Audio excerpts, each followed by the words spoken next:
Welcome to Manager Tools. Today's topic, the part after feedback, Chapter 1, Me First, Part 2. Here we go.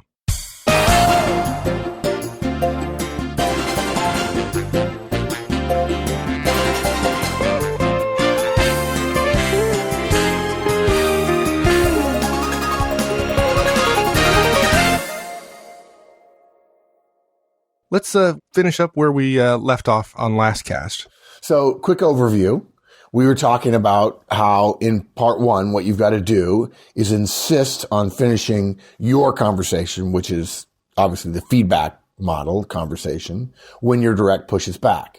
And I think at the end we were saying it actually makes it easier for you to insist politely, both to insist and to do it politely, when you know in your heart you're not trying to say to them, no, we will never talk about what you want to talk about. What you want to talk about is totally false and fake, and I don't care about you. No, we're going to let them talk about it, but we're only going to let them talk about it after we finish what we started, which is a fair thing to ask for, which is the feedback model, right? Right, exactly.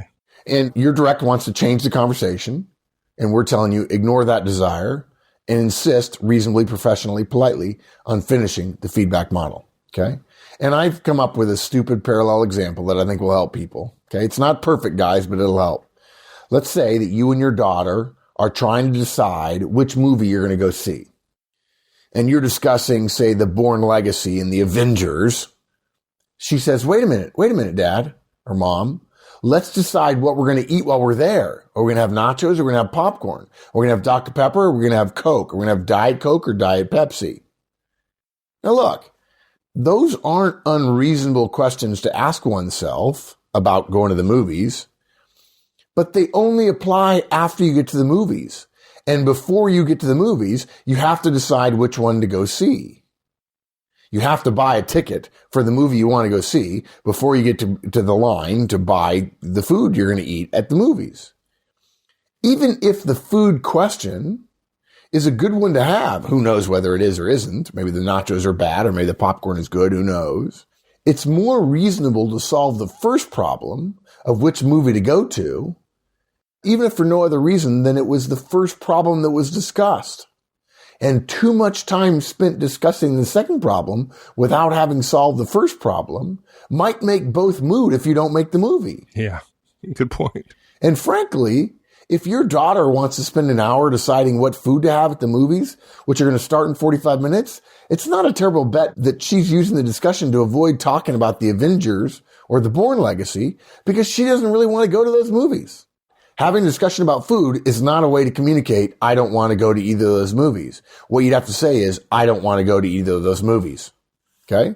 Which would be the equivalent of step 4. Which movie do you want to go to? Okay? And didn't you make a point in the first cast about insisting and not to get too wrapped around the axle about insisting? Yeah. The word, it has some overtones of forcefulness or power that we don't certainly mean here. No, we're not. When we say insist, we aren't suggesting your tone changes to one that might be called insistent at all, guys. We don't mean that. We understand that you might think that, but we just want to be clear and say we don't mean that at all. Hopefully you guys heard the continued relaxed nature of my tone specifically in the examples we gave during part 1, right? You can insist without sounding insistent by simply returning to the purpose of the original conversation rather than allowing your first purpose, the feedback model, to die and to let another one take its place.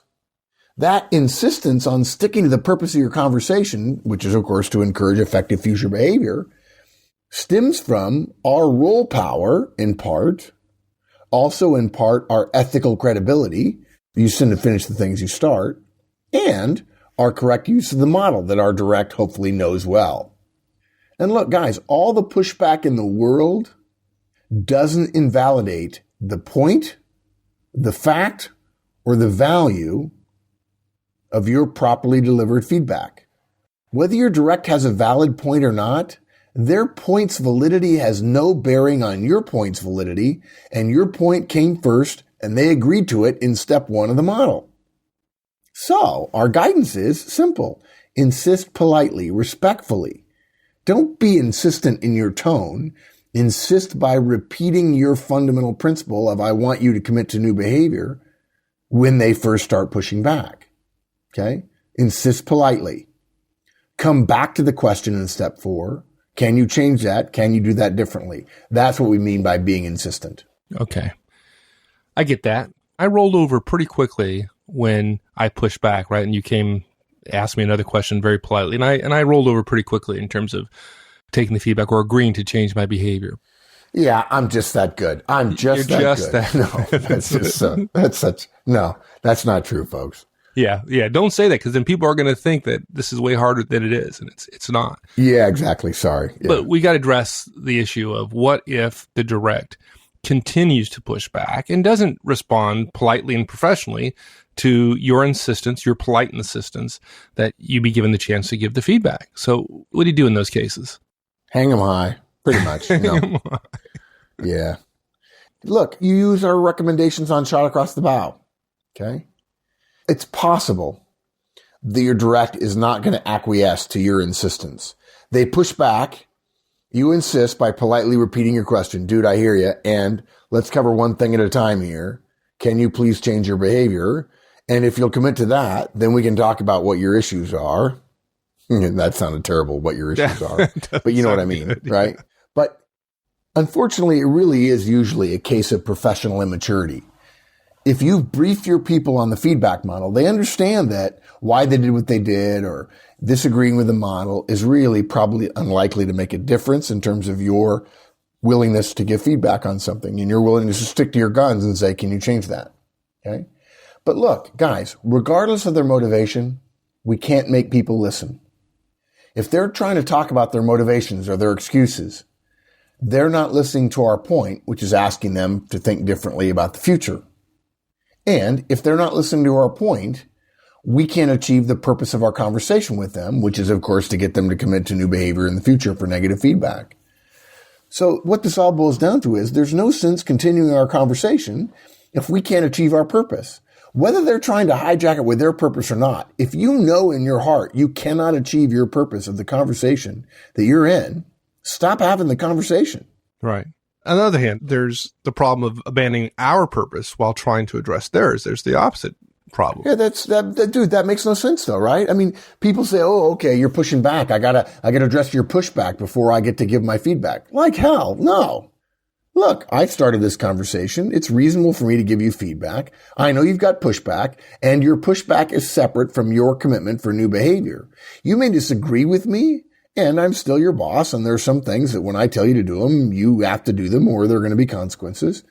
And so I started the conversation, and even if I decide not to finish it, it doesn't mean the reason I'm not going to finish it is because you think you have a better idea. Right. If I'm not going to get to finish mine, I'm not going to help you finish yours. Otherwise, you and I will always be in a tug of war between who's in charge in a conversation. And no offense, guys, but I don't care how good a direct you are. That's not a way to go through life as a manager or as a direct. So don't make the mistake of abandoning your purpose because you've been trying to address what your direct wants. Because all they'll do is take advantage of you in the future, generally speaking, and they will always interrupt you, and they'll never have to commit to new behaviors because you'll always be talking about their pushback. Simple. Yeah, that leads us to our next point, which is part of the problem sometimes is that the direct really, this pushback is all really a smokescreen for the fact that they want to have a different conversation than you.